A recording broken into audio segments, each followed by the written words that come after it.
MS Mewar dictation number 6 speed 120 word पर minute. Dictation start होगी 5 seconds में। Dictation start. फिलहाल सरकार ने 5वें वेतन आयोग की सिफारिशें लागू करने के निर्णय को स्थगित कर दिया है। स्टॉप।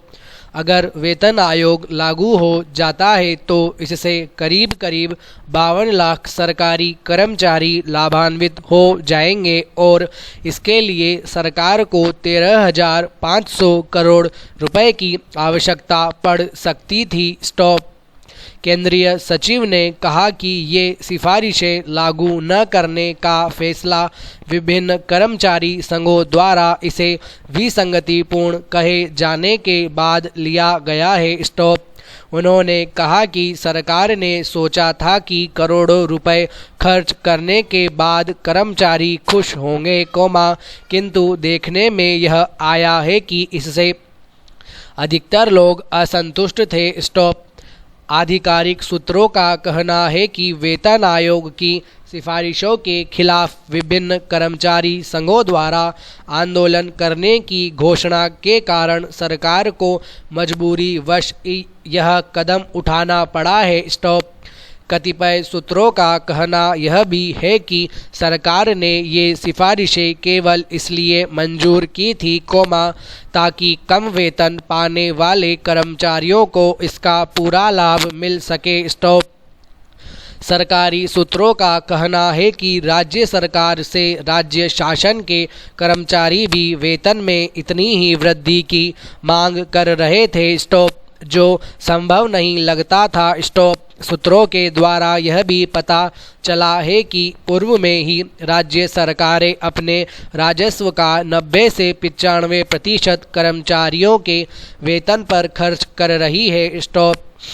सरकार के इस निर्णय पर प्रतिक्रिया व्यक्त करते हुए भारतीय कम्युनिस्ट पार्टी के सांसद गुरुदास दास ने कहा कि जब सरकार को मालूम था कि विसंगतियां होने से वेतनमान का विरोध होगा तो उसने इसे लागू ही क्यों किया, उन्हें इस बारे में पहले ही विचार करना था। स्टॉप।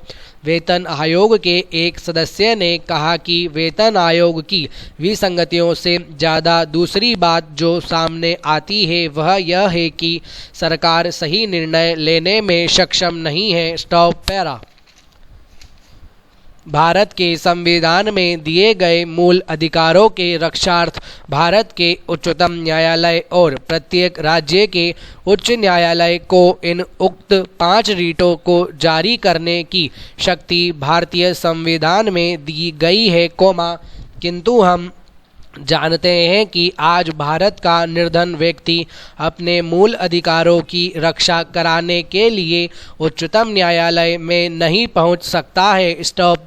इस प्रकार भारत के गरीब व्यक्ति के मूल अधिकारों के लिए रक्षार्थ की गई वर्तमान संवैधानिक व्यवस्था वास्तविकता न होकर मात्र एक स्वप्न, कागजी अथवा दिखावटी व्यवस्था बनकर रह गई है। स्टॉप।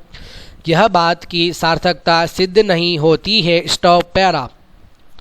अतः मेरा अनुभव है कि जिला जज को भी मूल अधिकारों की रक्षार्थ आदेश, निर्देश और रीट जारी करने की शक्ति प्रदान करने वाली विधि तत्काल पारित की जानी चाहिए। स्टॉप। अब इस बात की आवश्यकता महसूस हो रही है। यह संसद या भारत सरकार जिला जज को मूल अधिकारों की रक्षार्थ ऐसी शक्ति न देना चाहे तो प्रत्येक जिले में एक विशेष न्यायाधीश नियुक्त कर उसे ऐसी शक्ति प्रदान करने वाली विधि पारित कर दी जानी चाहिए। स्टॉप। ऐसा होने से मूल अधिकारों के उल्लंघन होने की दशा में जिला स्तर पर ही आवश्यकतानुसार अत्यावश्यक आदेश, निर्देश और रीट जारी हो सकेगी, वहीं मूल अधिकारों के उल्लंघन को तत्काल और प्रभावी ढंग से रोका जा सकेगा। स्टॉप। यहाँ उल्लेखनीय होगा कि ऐसी विधि बनाना पूर्णतः संवैधानिक होगा, क्योंकि भारतीय संविधान के अनुच्छेद 32 में कहा गया है कि उच्चतम न्यायालय को खंड 1 और 2 द्वारा प्रदत्त शक्तियों पर प्रतिकूल प्रभाव डाले बिना संसद उच्चतम न्यायालय द्वारा खंड 2 के अधीन प्रयोग किन्हीं अथवा सभी शक्ति का किसी अन्य न्यायालय को अपनी अधिकारिता की स्थानीय सीमाओं के भीतर प्रयोग करने के लिए विधि द्वारा सशक्त कर सकेगी। Stop para.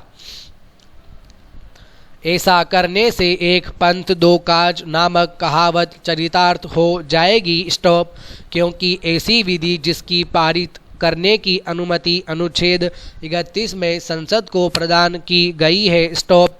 इस चीज के पारित हो जाने पर जहां भारत के किसी भी निर्धन व्यक्ति को न्याय त्वरित गति से सुगमता पूर्वक मिल सकेगा, वहीं दूसरी ओर हमारे संविधान के अनुच्छेद 39 में दिए गए इस नीति निदेशक सिद्धांत का भी पालन हो जाएगा कि राज्य यह सुनिश्चित करेगा कि विधिक तंत्र इस प्रकार काम करे कि समान अवसर के आधार पर न्याय सुलभ हो, और यह सुनिश्चित करने के लिए कि आर्थिक या किसी नियोग्यता के कारण कोई नागरिक न्याय प्राप्त करने के अधिकार के अवसर से वंचित न रह जाए। Stop para.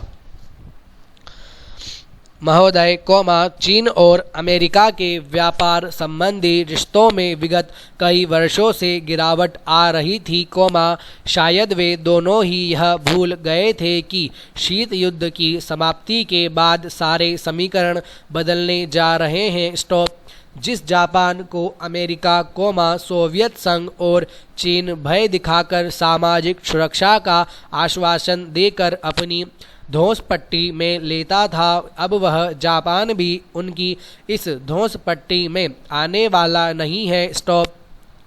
इस आधार पर अमेरिका और पाकिस्तान के रिश्ते भी बदले हैं, इधर पाकिस्तान और चीन के रिश्ते भी बदले हैं। स्टॉप। इसी बीच पिछले 20 वर्षों के अंदर चीन ने अपने व्यापार के क्षेत्र में काफ़ी तरक्की कर ली थी और 20 साल पहले जो दुर्बल और दयनीय स्थिति में दिखाई देता था, वह आज ताल ठोक कर अखाड़े में खड़े हो गया है। स्टॉप। शायद अमेरिका ने यह सोच लिया हो कि चीन नेता के बीमार और कमज़ोर होने की स्थिति का लाभ उठाया जा सकता है, लेकिन चीन ने भी धमकी का जवाब धमकी की भाषा में देकर यह जताने की कोशिश की है कि चीन नेता के संन्यास ग्रहण करने के बाद भी चीन के सोवियत संघ की तरह टूटने के आसार 50% से अधिक नहीं माने जा सकते हैं। Stop para. जहाँ तक भारत का सवाल है, इस बात से अनुमान लगाया जा सकता है कि वह चीन, अमेरिका व्यापार युद्ध की चपेट में आ सकता है। स्टॉप। अमेरिकी अधिकारी कह रहे हैं कि यदि वे चीन की धौंस पट्टी में आ गए तो हमारे 20,000 लोग बेरोजगार हो जाएंगे, परंतु इतना निश्चित है कि अमेरिकी माल, जो चीन में नहीं बिकेगा, किसी विकसित देश में नहीं बिक सकता। स्टॉप। यह कहा जा रहा है कि अमेरिका उदारीकरण के नाम पर और विश्व व्यापार संगठन का सहारा लेकर विकासशील देश के बाजार में ही अपना माल जरूर भेजेगा। स्टॉप। दूसरी ओर चीन भी भारत की ओर आशा भरी नज़र से देख रहा है, इसीलिए उसके लिए यह ऐसा अवसर प्रदान कर सकता है कि दो बड़े विकासशील देशों के व्यापार युद्ध का लाभ उठाया जा सके। स्टॉप। भारत को इस दृष्टि से यह सतर्कता भी रखनी चाहिए कि कहीं अमेरिकी माल जबरदस्ती से हमारे बाजारों में न पहुंचा दिया जाए। स्टॉप। फिलहाल यह मानने से इनकार नहीं किया जा सकता है कि विकासशील देशों का व्यापार युद्ध अब द्विपक्षीय न रहकर धीरे धीरे फैलेगा और एक नए ढंग का शीत युद्ध शुरू हो सकता है। स्टॉप। इसलिए भारत को ऐसी स्थिति में अपनी रक्षा के लिए सतर्क रहना ही होगा। Stop para.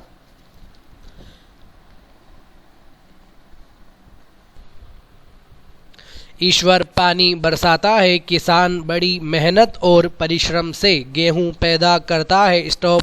फसल कटने के बाद जो भी गेहूं को इकट्ठा किया जाता है। स्टॉप। इस एकत्रित किए गए गेहूं के भंडार की समुचित व्यवस्था की जाती है। स्टॉप। भंडारण की संपूर्ण जिम्मेदारी के निर्वहन के लिए Madhya Pradesh where housing corporation का गठन किया गया है। स्टॉप।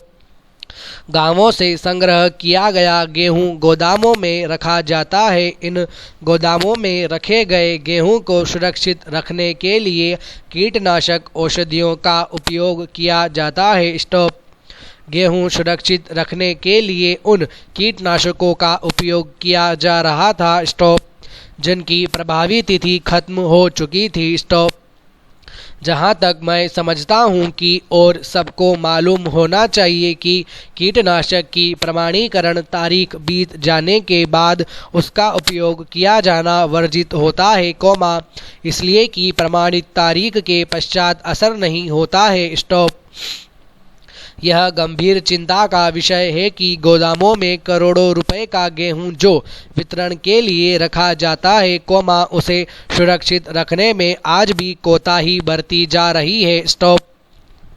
माननीय अध्यक्ष महोदय, मध्य प्रदेश वेयर हाउसिंग एवं लॉजिस्टिक कॉरपोरेशन में संग्रहित खाद्यान्न को सुरक्षित रखने हेतु औषधि का नियतकालिक छिड़काव किया जाता है। स्टॉप।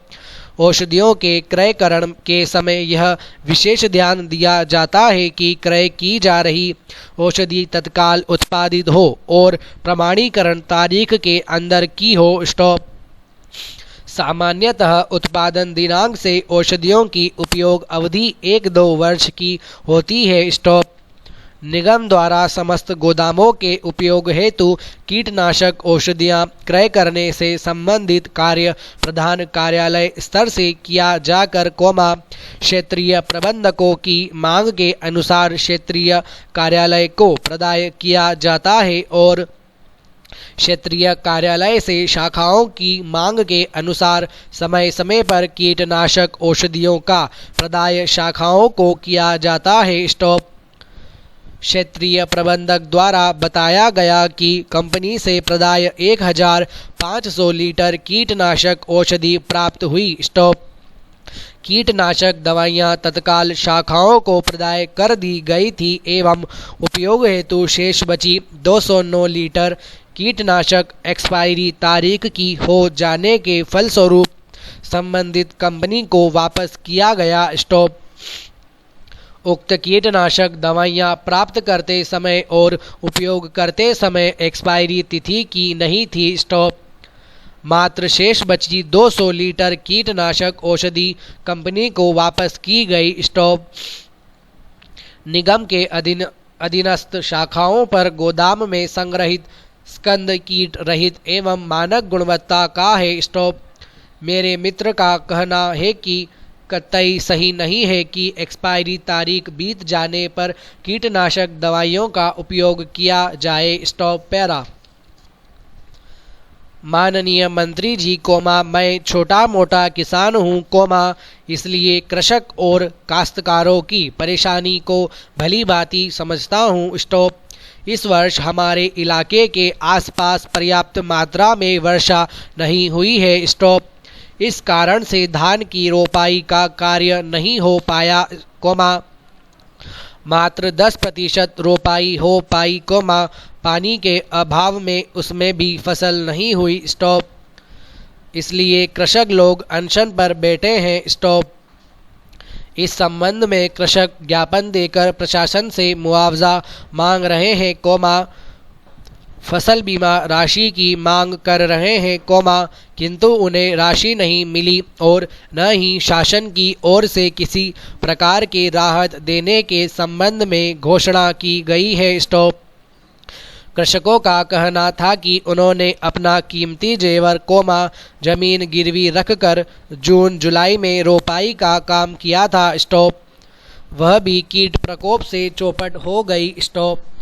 अब कृषकों के सामने भारी संकट उत्पन्न हो गया है। स्टॉप। उन्होंने इस वर्ष की फसल सेवा सहकारी समिति को कर्ज वसूली में दे दी है। स्टॉप। बाजार से लिया गया ऋण कैसे अदा करें, आने वाले समय में कैसे खेत की बुआई करें। स्टॉप। इस विकराल समस्या से कृषकों को भारी चिंता हो रही है। स्टॉप। अब भूखों मरने की स्थिति निर्मित हो गई है। स्टॉप। किसान इस समस्या को लेकर 5 दिनों से आमरण अनशन पर बैठे हैं। स्टॉप। धान उत्पादक कृषकों के प्रति प्रशासन की इस उपेक्षापूर्ण भेदभाव की नीति के कारण उनमें रोष एवं आक्रोश व्याप्त है। स्टॉप। मैं माननीय मंत्री जी से निवेदन करता हूं कि वे इस ओर ध्यान देना चाहेंगे। स्टॉप। पैरा। अध्यक्ष जी, यह सत्य है कि इनके जिले के अंतर्गत तहसील में कृषक फसल क्षतिपूर्ति एवं फसल बीमा राशि की मांग के संबंध में हड़ताल पर बैठे हुए थे। स्टॉप। मौके पर ज्ञापन प्राप्त कर उनसे हड़ताल समाप्त कराई गई। स्टॉप। कृषकों द्वारा फसल बीमा राशि की मांग की जा रही थी। स्टॉप। इस संबंध में प्रस्ताव जिला सहकारी केंद्रीय बैंक के माध्यम से कृषि बीमा कंपनी को प्रेषित किया गया है। स्टॉप। जहां तक रबी फसल का प्रश्न है, इस संबंध में जांच की जा रही है। स्टॉप। कृषि विभाग से भी इस संबंध में जानकारी प्राप्त की जा रही है। स्टॉप। प्रस्तुत जानकारी के आधार पर आगामी कार्यवाही की जा सकेगी। स्टॉप। कीट प्रकोप के कारण किसी प्रकार की फसल नष्ट होना नहीं पाया गया है। स्टॉप। जहां तक भूख से मरने के संबंध में जो बात कही गई है, वहां तक यह स्थिति पैदा ही नहीं हुई, शासन द्वारा धान उत्पादक कृषकों के प्रति कोई उपेक्षा भेदभाव नहीं किया जा रहा है और न ही शासन प्रशासन के प्रति कोई रोष या आक्रोश व्याप्त है। स्टॉप। Full stop.